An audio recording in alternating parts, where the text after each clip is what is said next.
ஆகணும். இது வந்து உங்களுக்கு 24 மினிட்ஸ் டைம் இருக்கு. 24 மினிட்ஸ் உங்களுக்கு எனர்ஜி வேணும், ஸ்டாமினா வேணும், மைண்ட் செட் வேணும், சரிங்களா, என்ட்ரன்ஸ் வேணும். சரியா, நீங்க ஸ்டார்டிங்லேயே வந்து ஒரு லேப்ஸ் நான் தான் வேகமா போவேன் அப்படின்னு முதலா ஓடுறது பிரச்சனை இல்லை. சரியா, லாங் டிஸ்டன்ஸ் 5 கிலோமீட்டருக்கு வந்து வேகம் தேவையில்ல, நிதானம் தான் தேவை.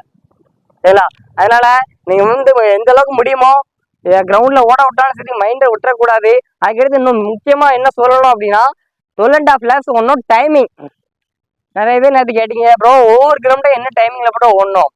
சரியா, நான் டீட்டெயிலாக சொல்றேன், இதை ஃபாலோ பண்ணிக்கோங்க. வாட்ச் அலோட் பண்றாங்க அப்படின்னா வாட்ச் நார்மலா ஒரு வாட்ச் வச்சுக்கோங்க.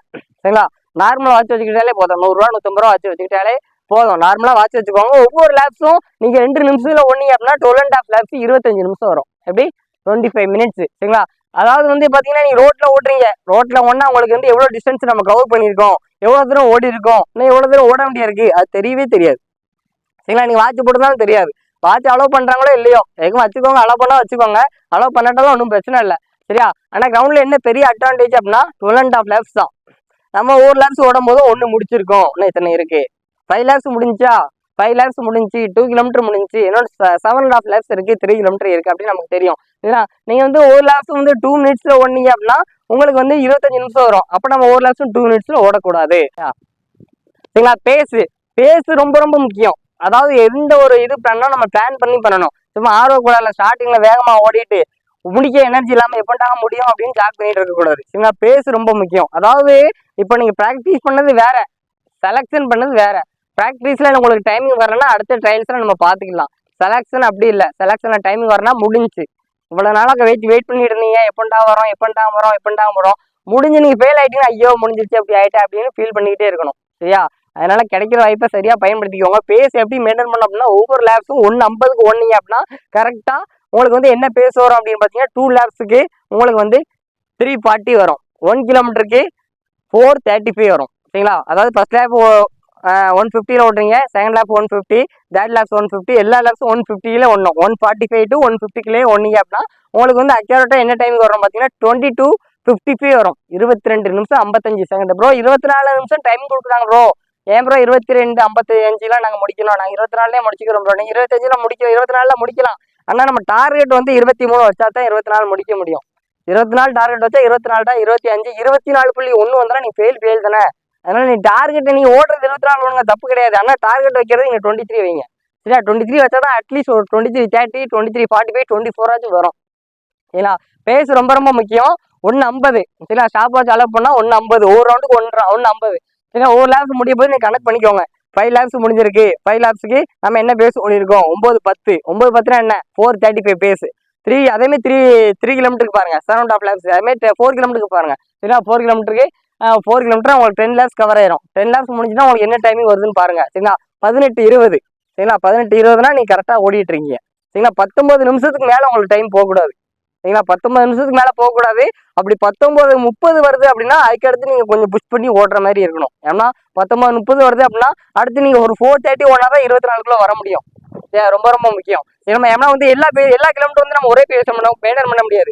சரிங்களா, ஃபர்ஸ்ட் ரவுண்ட் வந்து நமக்கு 1:50 வரும், 2ஆம் ரவுண்ட் வந்து பாத்தீங்கன்னா 1:40 வரும், 3ஆம் ரவுண்டு 2 வரும். சரிங்களா, 1:55 வரும், 1:45 வரும். மெயின்டைன் பண்ண முடியாது. ஆனா நீங்க வந்து கால்குலேட் பண்ணி வச்சுக்கணும். எத்தனை லேப்ஸ் முடிச்சிருக்கோம், எத்தனை கிலோமீட்டர் முடிச்சிருக்கோம், எத்தனை டைம் முடிஞ்சிருக்கு, எவ்வளவு டைமிங் இருக்கு அப்படின்னு கால்குலேட் பண்ணி வச்சுக்கோங்க, மெஷர் பண்ணி வச்சுக்கோங்க, கரெக்டா இருக்கும். சரியா, அடுத்து நான் முக்கியமான ஒன்று சொல்லிக்கிறேன் வாங்க.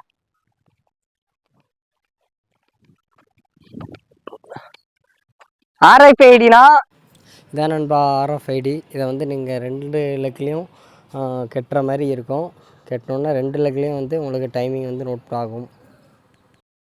உங்களுக்கு வந்து 2 இடத்துல வந்து மேட்டு மாதிரி போட்டிருப்பாங்க. சரியா, நான் நிறைய மரத்துல போடும்போது மேட்டு மாதிரி இந்த மாதிரி ஸ்கேல் மாதிரி நல்ல பெரிய மேட் மாதிரி போட்டிருப்பாங்க. நீங்க ஒவ்வொரு லேப்ஸும் வந்து அதை தாண்டும் போது உங்க நேமு உங்க டைமிங் சரிங்களா, எத்தனை லேப்ஸ் முடிக்கீங்க. இப்போ வந்து ஒரு மேட்டு தான் போட்டிருக்காங்க, ஸ்டார்டிங்ல மட்டும் தான் மேட் இருக்கு. ஸ்டார்டிங்கும் அதான், ஃபினிஷிங்கும் அதான். சரியா, மேட் அங்கே வச்சிருக்காங்கன்னா ஸ்டார்ட் பண்ணும்போது உங்களை இங்கே நிற்க விட்டுருவாங்க. நீங்க அதை தாண்டும் போது அங்கதான் சைட்ல தான் ஒரு மிஷின் மாதிரி RFID மாதிரி ஒரு உண்டு. அதான் உங்களுக்கு நீ நீங்க தாண்டும் போது அது வந்து ஸ்கேன் ஆகிட்டே இருக்கும். சரியா, மெஷர் பண்ணிக்கிட்டே இருக்கும். Name king king king king sound வந்துகிட்டே இருக்கும். சரிங்களா, அதே மாதிரி ஒருத்தர் ஃபினிஷ் பண்ணும்போது அந்த டைமிங் வந்துகிட்டே இருக்கும். அதே மாதிரி பாத்தீங்க அப்படின்னா நீங்க ஃபர்ஸ்ட் லைன்ல ஓடுறீங்க 400 மீட்டர் கரெக்டா வரும், உங்களுக்கும் ஒரே டைமிங் தான் வரும். லாஸ்ட் லைன்ல ஓடுறீங்க உங்களுக்கு வந்து 420 மீட்டர் வரும், ஆனா உங்களுக்குமே ஒரே டைமிங் தான் காட்டும். சரியா, சரிங்களா? நீங்க ஃபர்ஸ்ட் லைன்ல ஓட்டுறீங்க, ஃபர்ஸ்ட் லைன்ல ஓடி 400 மீட்டர் வந்தாலும் 400 தான் காட்டும். அதுக்கு தேர்ட் லைன்ல ஓட்டுறீங்க, தேர்ட் லைன்ல ஓடி நீங்க 420 மீட்டர் ஓடினாலும் அது 400 மீட்டர் தான் கன்சிடர் பண்ணிக்கும். நீங்க லாஸ்ட் லைன்ல ஓடுறீங்க, இதுல 440 மீட்டர் ஓடினாலும் அது 400 மீட்டர் தான் கன்சிடர் பண்ணிக்கும். அதனால எது அட்வான்டேஜ்னு பாத்துக்கோங்க. நீங்க வந்து ஃபர்ஸ்ட் லைன்ல ஓடி 400 ஓடுறதுக்கு எவ்வளவு டைம் எடுக்கும், லாஸ்ட் லைன்ல ஓடி 440 ஓடுறதுக்கு எவ்வளவு டைமிங் எடுக்கும். 440னா 40 மீட்டர் எக்ஸ்ட்ரா வருதுன்னா கிட்டத்தட்ட ஒரு 8 to 15 செகண்ட்ஸ் உங்களுக்கு எக்ஸ்ட்ரா போயிட்டு இருக்கு, உங்களுக்கு எனர்ஜி லாஸ் ஆயிட்டு இருக்கு. அதனால முடிஞ்ச அளவுக்கு ஃபர்ஸ்ட் லைன்ல பிடிக்க ட்ரை பண்ணுங்க. எல்லாருமே ஃபர்ஸ்ட் லைன்ல ஓட முடியாது. இல்லை அதே மாதிரி வந்து பாத்தீங்கன்னா ஆர்மி செலக்ஷன்லாம் வந்து பாத்தீங்கன்னா கும்பலா ஓட்டுறாங்க அப்படின்னா, நான் ஒரு ஃபர்ஸ்ட் ஓட்டுறவர் லாஸ்ட் ஓட்டுறவரை ஓவர்டேக் பண்ணிட்டாங்க அப்படின்னா, அடுத்து அந்த லாஸ்ட் ஓட்டாங்கல்ல அவங்களாம் கூட்டுங்களை அடைச்சு போடுறாங்க. ஒவ்வொரு 4 சைடும் ஒரு கூண்டு இருக்குவாங்க, அடைச்சு போட்டுருவாங்க. ஆனா இங்க எப்படி பண்றாங்கன்னு தெரியல. அதனால எப்படி பண்றாங்கன்னு தெரியல. அதனால நீங்க எல்லாமே அட்வான்டேஜா எடுத்துக்கோங்க. ஃபர்ஸ்ட் லைன்ல தான் ஓடுவேன் அப்படிலாம் கிடையாது. எங்க டைம் கிடைக்கும் டைம் வேஸ்ட் பண்ணாம 12.5 லேப்ஸ் சில டைம் கரெக்டாக கீப் அப் பண்ணுங்க. ஒவ்வொரு செகண்டும் ரொம்ப முக்கியம். ஃபினிஷிங் நல்லா புஷ் பண்ணுங்க. ஸ்டார்டிங் எப்படி ஸ்டார்ட் பண்ணணும் அது பார்த்து ஸ்டார்ட் பண்ணுங்க. ஏன்னா இதான் ஒரு ஸ்ட்ராட்டஜி. இதில் வேற எதுவும் டவுட் இருக்குன்னா நீங்கள் வந்து கமெண்ட் பண்ணுங்க, என்னால் முடிஞ்ச சப்போர்ட் பண்ணுறேன். ஆனால் RFID தான் சென்சார் இருக்கும், அதை வந்து நீங்கள் தாண்டணும். நீங்கள் வந்து டிஸ்டன்ஸ் உங்களுக்கு அதிகமாக வந்தாலும் அக்யூரேட்டாக அது ஒரு டிஸ்டன்ஸ் எவ்வளோ இருக்கோ அதான் சரிங்களா. அதனால ரோட்ல எப்படி ஓடணும் அப்படின்னு நம்ம முடிஞ்ச அளவு எப்படின்னா வந்து பார்த்தீங்கன்னா ரோட்லாம் உங்களுக்கு ஒரே ரோடு தான் சரியா. சின்ன சின்ன டேனிங் இருக்கும், அந்த டேனிங்கில் மட்டும் நீங்கள் ஷார்ட்டாக பிடிச்சி ஓடுங்க சரியா. ஆனால் ரோட்ல வந்து பார்த்தீங்கன்னா உங்களுக்கு வந்து எது ஸ்டார்டிங்கு எங்கே எவ்வளோ கிலோமீட்டர் வருது என்ன ஏதுன்னு தெரியாது சரிங்களா. அதனால ஃபினிஷிங் எங்கோ அதான் தெரியும் சரியா. அதனால முடிஞ்ச அளவுக்கு ரோட்ல ஓட சொன்னாலும் சரி, கிரவுண்ட்ல ஓட சொன்னாலும் சரி, அட்வான்டேஜா எடுத்துக்கோங்க. எல்லாமே பாசிட்டிவா நினைச்சுக்கோங்க, கண்டிப்பா முடியும். நீங்க வந்து ஒரு பார்டர்ல டைமிங் வச்சிருக்கீங்க, நான் 23:30 24 24:30 25 வச்சிருக்கேன் அப்படின்னாலுமே நீங்க வந்து பாசிட்டிவா மைண்ட் செட்டோட நம்மளால முடியும் அப்படின்னு பெஸ்டா பண்ணுங்க சரியா. பெஸ்டா எஃபோர்ட் போட்டு பண்ணுங்க, கண்டிப்பா நல்ல ரிசல்ட்டே கிடைக்கும். ஓகே, நம்ம கம்மிங் டேஸ்ல இன்னும் நிறைய அப்டேட்ஸ் கொடுக்கலாம் சரியா. அந்த வீடியோ உங்களுக்கு பிடிச்சிருக்குன்னு நினைக்கிறேன். முடிஞ்ச வரைக்கும் இதை ஃபாலோ பண்ணுங்க. காதால் கேட்டால் மட்டும் போதாது, ஃபாலோ பண்ணணும். ஐயோ கிரவுண்ட்ல கொடுத்துட்டாங்களே, நான் கிரவுண்ட்ல ப்ராக்டிஸ் பண்ணல, ரோட்ல தான் ட்ரையல்ஸ் ஓடி இருக்கேன், எனக்கு கிரவுண்ட்ல ஓடவே கிடையாது அப்படின்னு யாருமே வந்து நெகட்டிவா திங்க் பண்ணாதீங்க. இப்படிதான் நடக்கணும் அப்படின்னா நம்ம பண்ணிதான் ஆகணும் சரியா. முடியாதுன்னு எதுவுமே இல்லை, முடிய நினைச்சு பண்ணுங்க. எத்தனை பேர் ஓட விட்டாலும் ஒரு பிளான் சரியா, முன்னாடி இந்த மாதிரி பிளான் பண்ணி அதை ஃபாலோ பண்ணி அப்ளை பண்ணுங்க சரியா. ஓகேன்பா, தேங்க்யூ.